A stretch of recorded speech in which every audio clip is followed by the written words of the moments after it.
Hey everybody, so we're back here today with part 2 of Module 11, the geological context for biological evolution. This will be the second and the final part for this particular module. If you recall, we do have to squeeze in Module 12 into this week as well because of the extra week of spring break. But luckily for you all, I have extended some of the deadlines, so hopefully that'll give you just a little bit more time, and it will make up for me submitting my lecture a little bit later than typical. Just to make sure that you're aware of your readings and that you're keeping up with those, pages 198 to 218. So finish that on up if you haven't done so already, and we'll go ahead and get started. All right. So your assignments for this week, if you recall, our Module 11 quiz used to be due on Tuesday, April 28th, but I've extended it 2 days, so now it is due on Thursday, April 30th. I've also extended our Module 12 quiz. That was due the same day as the Module 11 quiz. It was originally due on April 28th on a Tuesday. Now it's due Thursday, April 30th, and I'll try to get all of those lectures up and running as quickly as possible. The one thing that has not changed, however, is the fact that your stickleback fish lab is due on April 28th still. So make sure you get that turned in and completed.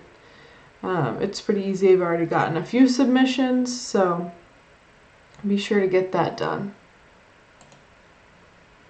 Okay, so for your Module 11 reading, again, right here, there were only 3 sections in this particular module, so we'll be working on the third and final section, primarily talking about plate tectonics on the Earth. So remember, we're talking about geography this week and how that is related to what we know about evolution. Okay, so just a little bit about plate tectonics. So we know that plate tectonics are basically a theory, and this particular theory discusses the fact that Earth's crust has a few large pieces that continuously are moving over Earth's surface. And so you can see here we have the North American plate, the Pacific plate, Eurasia, Africa, Australia, Antarctica, and South American plate here. And you can see the direction that we consider them to be moving based on what we know about the geology happening. And so we're going to get into this particular topic in depth today, and we'll cover a few other things like radiocarbon and absolute dating as well.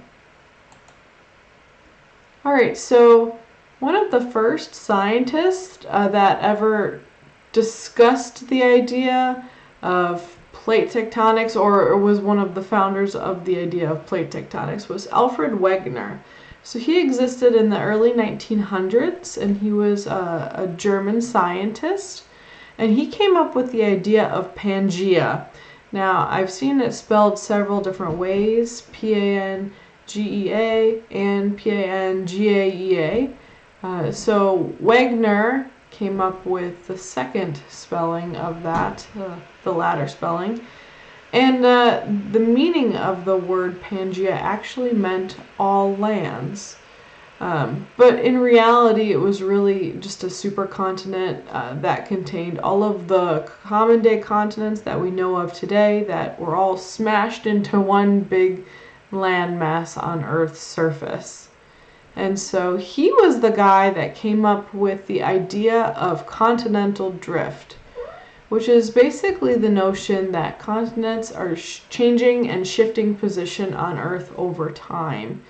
And in this particular case, the continents were shifting from the shape and the location of being in Pangea, or that giant supercontinent, all the way to spreading out into the continents that are separated by oceans that we know of today, which include all of our continents and the space that's separating them. So let's continue onward here. Okay, so continental drift, as I mentioned before, it's just the theory itself that talks about the shifting and changing continents. So you can see the process that has occurred over the past several million years. And so in the upper left image here, you can see Pangaea in existence about 200 million years ago. And then as the continents started drifting away from each other or toward each other, depending, now you can see in the second image here at 135 million years ago that the continents are separating slightly. When we get to 65 million years ago in the third image here, this has even more space of ocean between all of the continents. And then lastly here we have today's current location of continents and how they are separated by oceans. But now these continents are not done moving, right? So continental drift doesn't just stop in the year 2020. It will continue to happen even long after we're gone. And so the Earth in several more million years will probably look very different compared to what it looks like today. So that's pretty cool. This is just our timeline of when Pangaea was existing. So remember, we don't really know much that had happened in the Precambrian period. That's that gray period towards the bottom of the image. That's the oldest period that we know of. And then we have the more recent periods towards the top of this image here, the Pleistocene.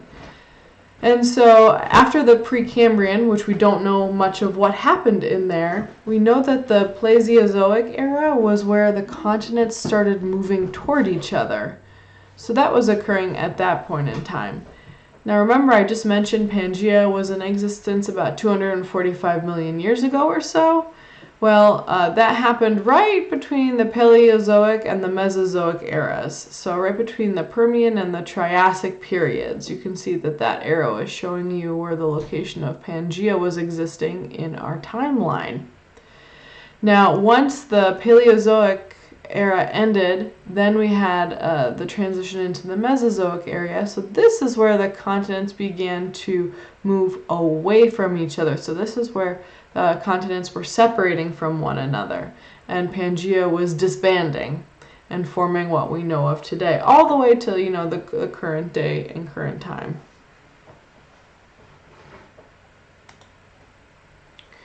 Now we do have some evidence for plate tectonics existing. So the evidence that we have is from Earth's magnetic field. We do have evidence from the ocean. We have evidence from the lithosphere, or the crust of the Earth, basically within its plate and its boundaries. And then we also have some present-day understandings that we'll touch on here on why we know plate tectonics is possibly more than just a theory. So let's start with Earth's magnetic field. So basically, we know that Earth has a magnetic field, right? So we've heard about this when we talk about how, insects or birds migrate. They use Earth's magnetic field to go to the same place over and over again. They use some geographic locations also, but primarily a lot of animals do use Earth's magnetic field. So that particular magnetic field is created by electric currents that are happening within the liquid part of the core of Earth.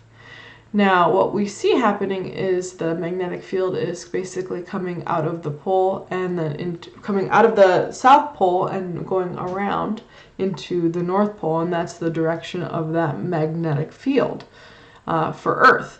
But we do know that the magnetic poles are moving slowly around the geographic poles. So it's happening, but very, very slowly. And one other thing that we do know is that the magnetic field of Earth occasionally undergoes reversal. And so we can see that in the image above my screen here. we do have magnetite, and that's a type of rock that occurs in lava. And you can see the direction of the magnetic field is shown by the direction of the magnetism in the rock. So you can see that over time, when Earth's magnetic field reversed, the direction of the magnetism in the rock changed when that had happened. And so you can see different layers of rock that has magnetism going in different directions, which is indicating that Earth is having that magnetic field reversal. But you could also see here in this image on the side here, the direction of the magnetism going from the poles into the other pole, from the South Pole into the North Pole, and how it's rotating around the Earth. Paleomagnetics is the study of ancient magnetism, so a lot of scientists, geologists that are studying any sort of magnetic fields would be studying paleomagnetics.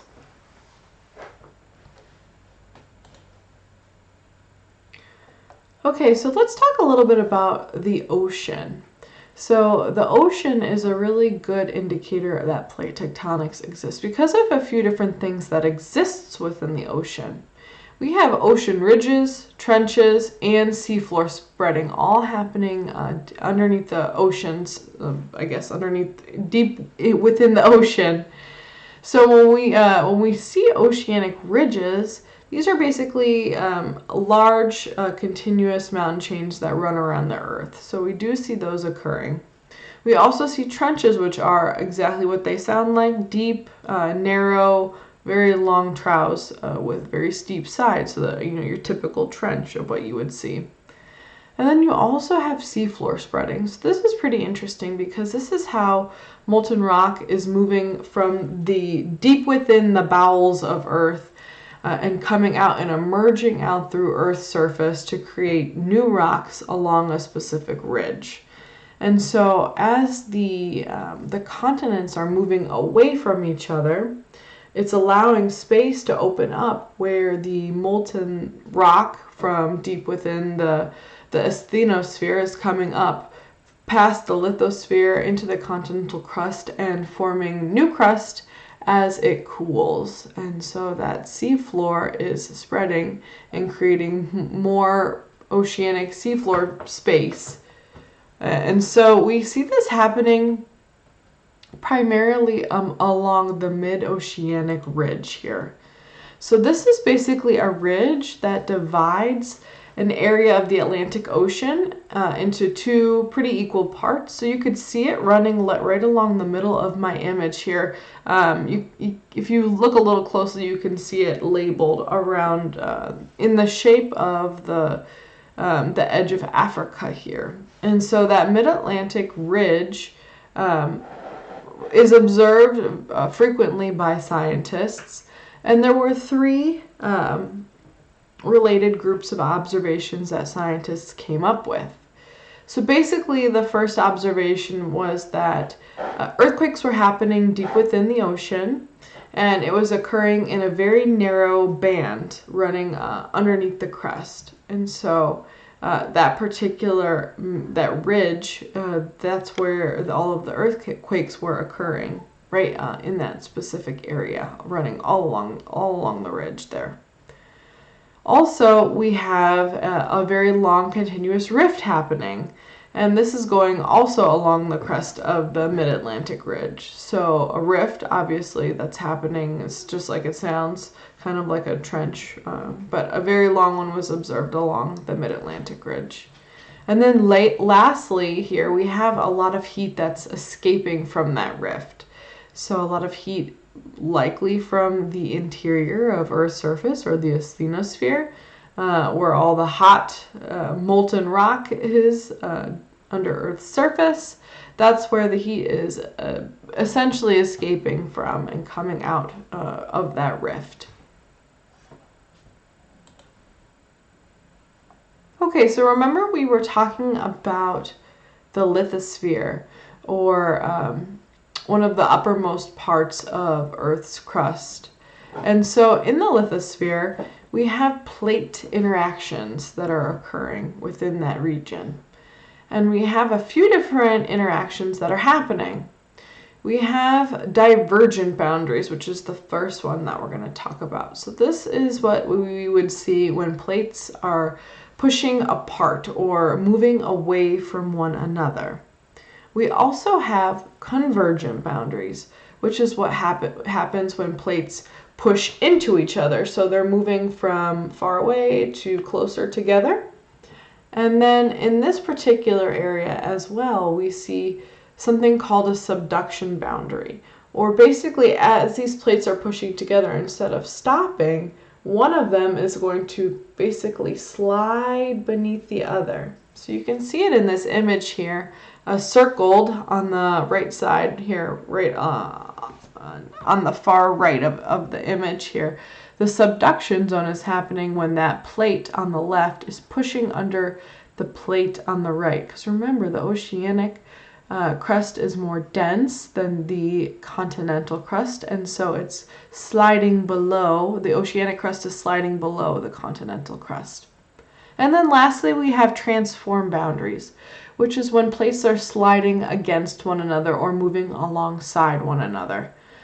And so these are the main three types of boundaries that we have happening, and all of them here are depicted in my image, although they are a little bit harder to see, but you can see the transform boundaries moving side to side, divergent boundaries moving away from each other or diverging, and you see the convergent plate boundaries moving together or converging. And all of those different types of tectonic plate interactions is listed in this image for you guys to be able to look at as well. All right, so I have a little animation here of our divergent boundaries or our spreading plates. So I'm going to go ahead and play it, and hopefully you guys can see the divergent boundary happening in real-time action. So you can see that you have the mantle, the magma. There is horizontal movement away from each other, each of the plates, creating a rift. And eventually, as the rift cools, it fills in with water or stays without water, depending on what happens. But you can get volcano formation on either side. Let's play it again.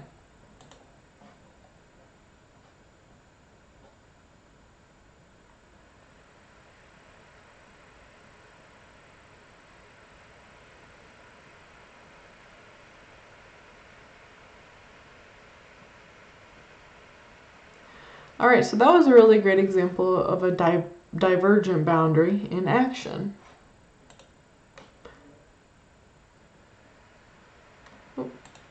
Okay, so we also have our convergent boundaries or our colliding plates. Now, for some reason, I couldn't find the animation for the convergent boundaries, but instead I've just included a really good photo of one here, and I'll just talk a little bit about it. So basically we have our two plate boundaries here, and they are moving towards one another or together. So you have two plates here that are moving closer and closer to one another until they finally connect with one another or contact each other. And at that point they either stop moving or eventually when the pressure gets too strong on these two colliding plates and the convergent boundaries, one of them eventually will slide underneath the other. And so then that's when we get our subduction zone, because it's moving, one of the more denser plates is moving beneath the less dense plate. So you can see here, a lot of times we get formations of mountain ranges or some sort of, very tall geologic formation right at the contact point of the subduction zone where it's sliding underneath the other plate of the continental crust. So in this particular image here, I've included an example of our continent to continent plate convergence. So now our convergence can happen in a few different ways.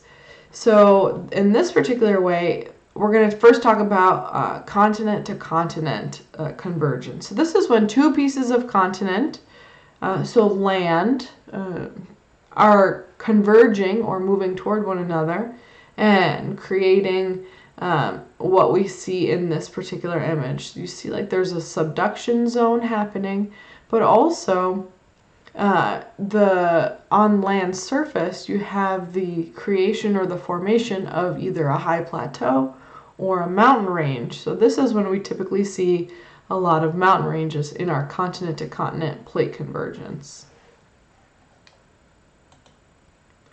We also have ocean to continent plate convergence as well. So this is when we have the oceanic crust and the continental crust moving towards one another. And obviously, when the subduction zone is occurring in this particular instance of convergence, you can see that the denser crust, or the oceanic crust in this case, is moving below the less dense crust, or the continental crust. But you're still getting coastal mountains or volcanoes or some sort of high plateau that's occurring right where the oceanic crust subducts below the continental crust. Okay, and then lastly here you have ocean to ocean plate convergence. So this is when you have two different oceanic crusts that are moving towards one another, and one of the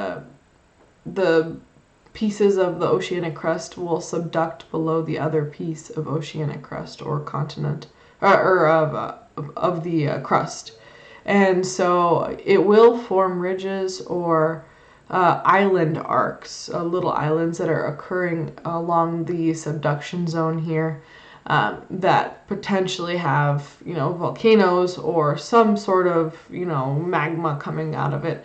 So this is when we get our island arcs being formed, when we have ocean to ocean plate convergence.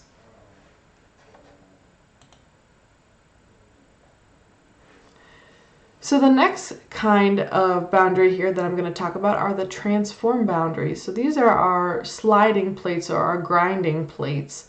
And so this is happening when two pieces of continental crust are moving past one another and creating a sort of sliding motion. So I have this in a video form as well for you to watch. So let's go ahead and watch what happens in this particular image.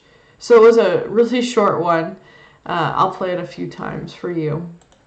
Basically, what's happening is you have two pieces of continental crust here, and they are having a strike-slip fault, which is basically a fault that occurs when two pieces of continental crust moves past one another, and a sliding motion.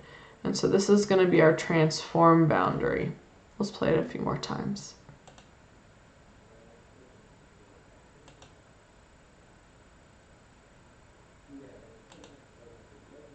All right, so that's our transform boundary. Okay, so we talked about all the different types of our boundaries, our divergent, our convergent, and our transform boundaries. So let's talk a little bit about the hydrosphere, which is different than the lithosphere. Remember, the lithosphere was the uppermost part of Earth's crust, and so basically the land is what we were talking about there. So when we talk about the hydrosphere, this is going to be basically our water. And so this is where our outgassing is coming from. So we do know that our oceans contain minerals. There's approximately 3.5% of our minerals that we find on Earth in our oceans. But we aren't sure where the minerals came from, right? Like, we don't know where did they come from.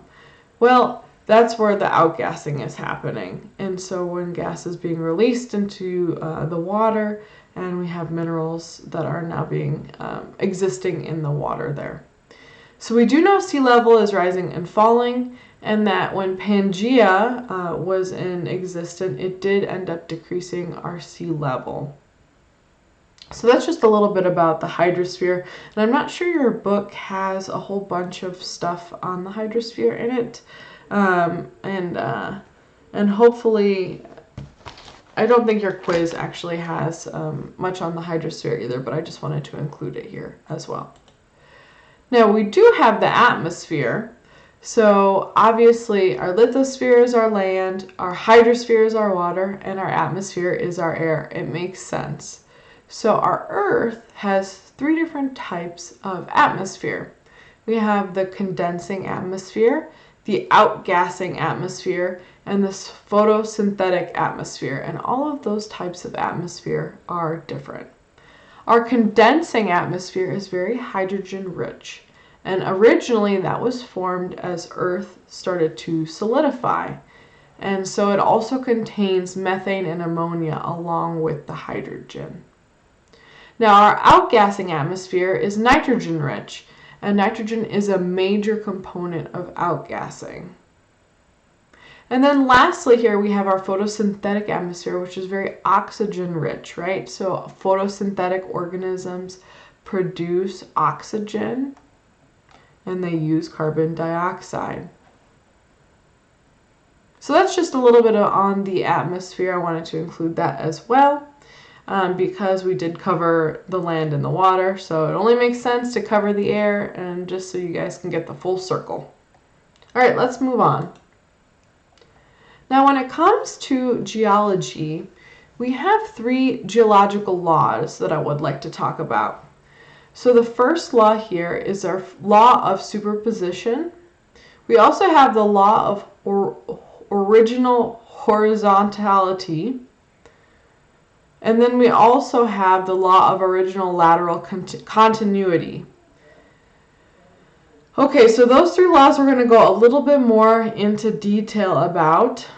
But I would also like to point out that because these are all geological laws, they all are going to be studying different rock layers. And that is a type of study that we called stratigraphy. And so that's studying all of our different rock layers that we have. Okay, so the law of superposition, our first law. So basically what this law is saying is that we have our older layers that exist deeper down within Earth's surface, and we have younger layers of sediment that are being placed over top of the older layers. And so where would you find the oldest sediment layers? Well, in this particular image, based on this law of superposition, you would expect to find the older layers on the bottom of this rock formation, right where that older arrow is pointing. Now, where would you find your younger sediment layers? Well, based on the law of superposition, you'd find the younger layers towards the top of this rock formation, or where that arrow is pointing. And so this is our first geologic law that reigns true when we discuss the age of the Earth and how it has changed over time. Okay, so we have the law of original horizontality. So this is basically saying that as sediment is deposited to create a rock formation, our sediment is going to be deposited in horizontal layers. So you see in this image here where the layers don't quite look horizontal. So they're kind of curving upwards from the left to the right. And so we do know that over time, horizontal layers can be bent. There are factors that are occurring in the environment that can change and shift how the layers are shaped. So they can be a little bit wavy depending on water or air or wind that's occurring, or some sort of barrier that's preventing the rock from laying completely horizontal. But as long as those layers are being deposited in a semi-horizontal way, they still can change a little bit and vary in shape over time. Okay, and we also have our last geologic law here, which is the law of original lateral continuity, which is basically saying that horizontal geography or strata or sediment here are laterally continuous when deposited. So they're basically occurring the same way over the same amount of time, and very uniform, and they're laterally continuous when the sediment or the strata is being deposited.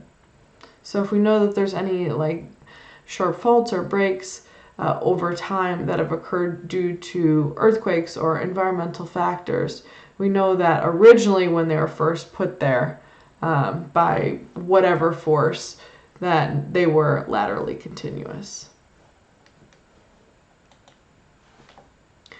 And so in our geology, in our rocks, in our strata, in our sediment here, we do find fossils, which are really interesting in helping us determine the geologic history of a particular area. Because they show us the remains of past life that has existed there. Now we can find two different types of fossil. We can find a body fossil or a trace fossil. Now they're different because they show us different things. A body fossil itself is is basically what it says. It's the direct proof of a remain of past life. So some sort of body of it. So you find the actual preserved original body of either an insect or petrified wood, or in this case, a Game Boy Color system. And so those are just examples of the direct type of fossil we can find that might contain a body of sorts. And then the second type of fossil here that we might see are the trace fossils, which is basically an indirect type of fossil. So something that had laid down in the sediment and died, and then eventually the sediment hardened and the body itself was taken away by predators or moved by wind, and then another layer of sediment was formed into that location.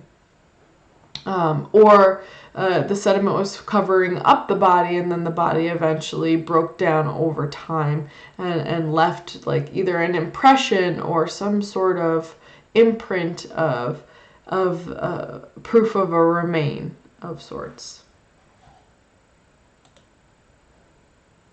So here's just a few good images showing you how fossils are made. Now, a few of them are hard to see here, but basically, we'll talk about the fish here. So when you have maybe a body of water and you have sediment along in the bottom of the body of the water, you have organisms that might live in that water body. So when an organism dies, so say a fish passes away and falls down into the sediment at the bottom of the lake, eventually there's going to be more layers of sediment that fill in and start covering up that fish. And eventually that fish's soft tissues will break apart. Sometimes the skeleton will remain, but sometimes it won't. And so over time, when we discover these areas, you can see either a fossil with a direct or an indirect remain that is happening. Now, you could also have the indirect fossil being formed.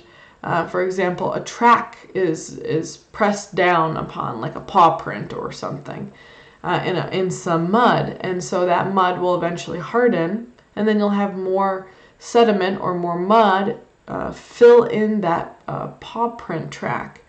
And then eventually that mud will harden, and then a rock layer is formed. And so maybe one day when that area is eroded away, that paw print track will be discovered by a scientist because it has been exposed over time.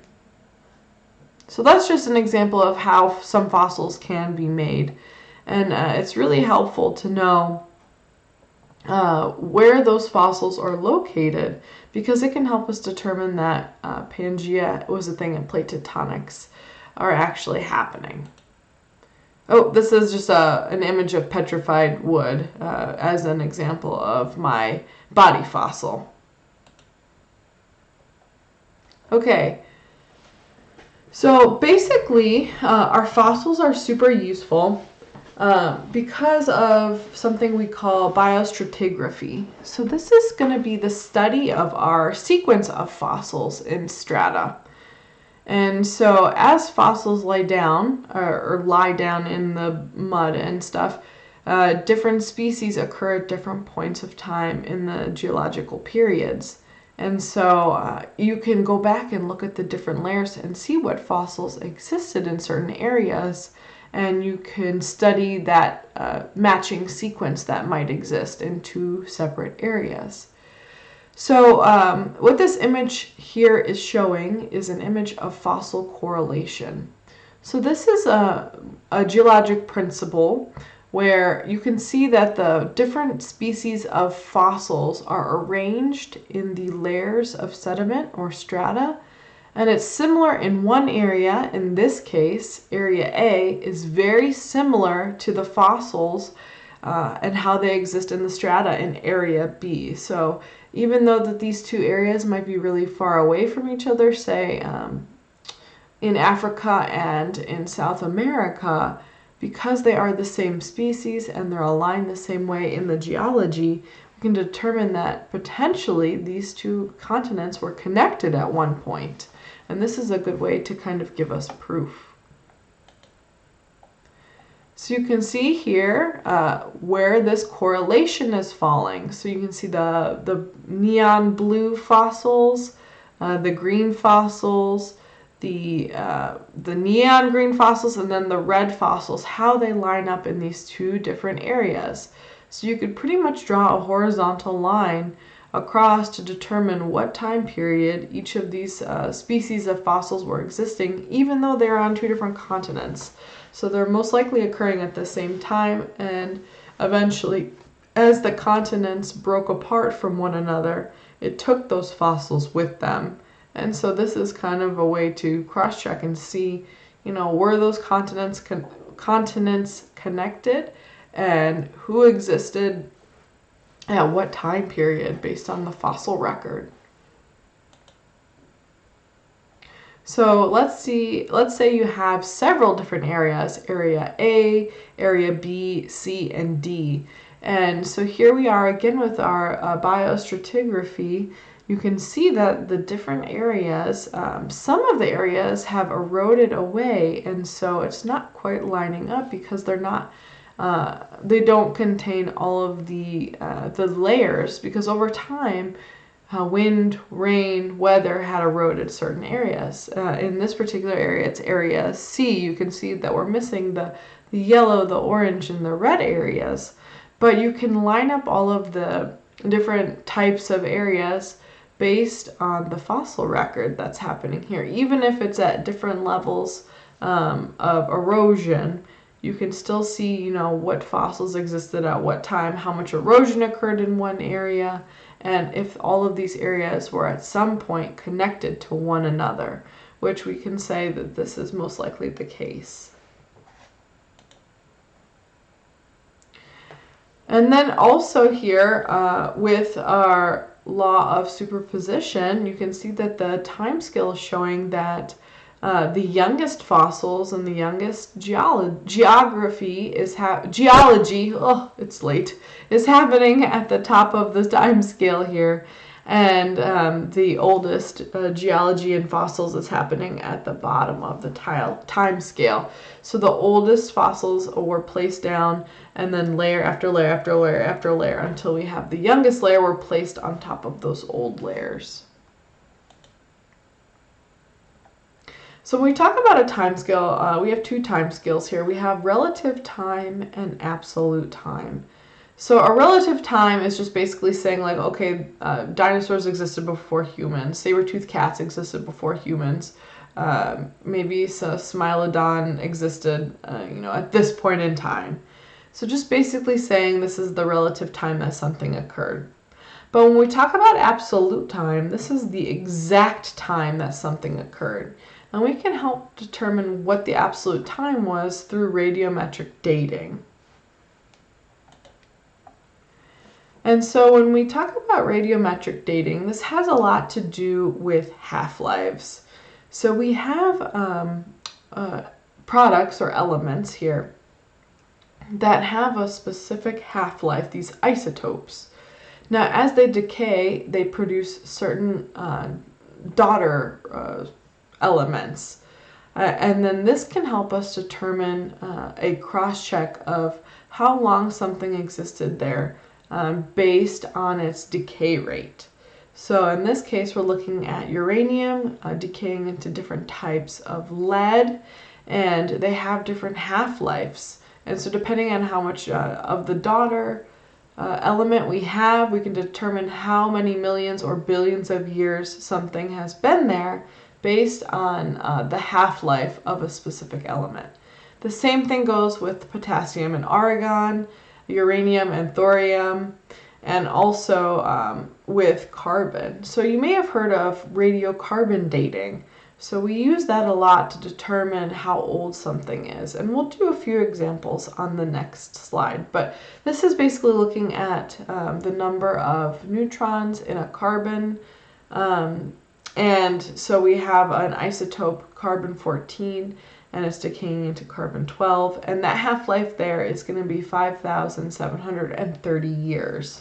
And so this is how we're going to date certain things. So when we talk about carbon dating, you can look and see how much carbon-12 we have and how much carbon-14 we have. And based on that fraction can help us determine how many years old something is. So for example, if you have half of the carbon-14 that you started with, you can determine that one half-life has occurred. Therefore, and something is 5,730 years old. Now, when that half-life, when there's 1/4 of that carbon remaining, you can determine that another half-life has occurred. So another 5,730 years has occurred. So now that particular item is around 11,000 years old. And so, basically, this is just showing here that carbon-14 is decaying down into carbon-12, and that is how we're determining our carbon half-life, depending on how much carbon-12 we have and how much carbon-14 we have. Sorry that this kind of got chopped off here a little bit. Okay, so this is my last slide here for today. So an example of one of the problems that might be on your quiz is a radiocarbon problem. And so let's pretend that all animals today have approximately 1,000 milligrams of carbon-14 per kilogram of body weight. Okay, so let's say that we are in Egypt and we found a mummy in a tomb. And that mummy only has 250 milligrams of carbon-14 per kilogram of body weight. So it doesn't matter at this point in time how many kilograms anything weighs, as long as it's consistent across the board. So it's how many milligrams per each kilogram of body weight here. So that doesn't matter as much. It's just we're just looking at the amount of carbon-14 left. If we knew that the starting point for a live animal that exists today, or a human, was 1,000, and now we have a decayed mummy, and once we test them, we know that they have 250, and we know that carbon-14 decays, and we know that the carbon-14 half-life is 5,700 years, how old can we determine that these mummified remains are? Well, let's talk through it. So if you have 1,000 milligrams of carbon-14 and you have one half-life, which means that carbon-14 divides in half one time. So now we have 500 milligrams of carbon-14. So that was one half-life. That was 5,700 years to go from 1,000 to decay halfway into 500. So let's say that another half life happens. And so what is half of 500? Well, 250.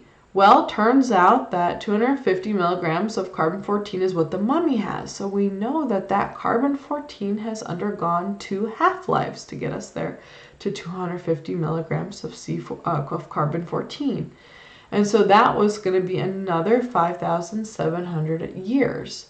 So that amount of carbon-14 going from 1,000 to 250 took 2 half-lives, each at 5,700 years. So we can determine that the mummy is approximately 11,400 years old because it has undergone 2 half-lives of carbon-14. So that's the kind of question that might be on the quiz, and that is how you would do a radiocarbon dating, looking at how many half-lives of a specific isotope we have left. Okay, so I think that's all my time here for today. That concludes the Module 11 for our geology segment here for our class. And so that's everything that's going to be on Module 11 quiz. And I will get back to you shortly with our Module 12 lessons.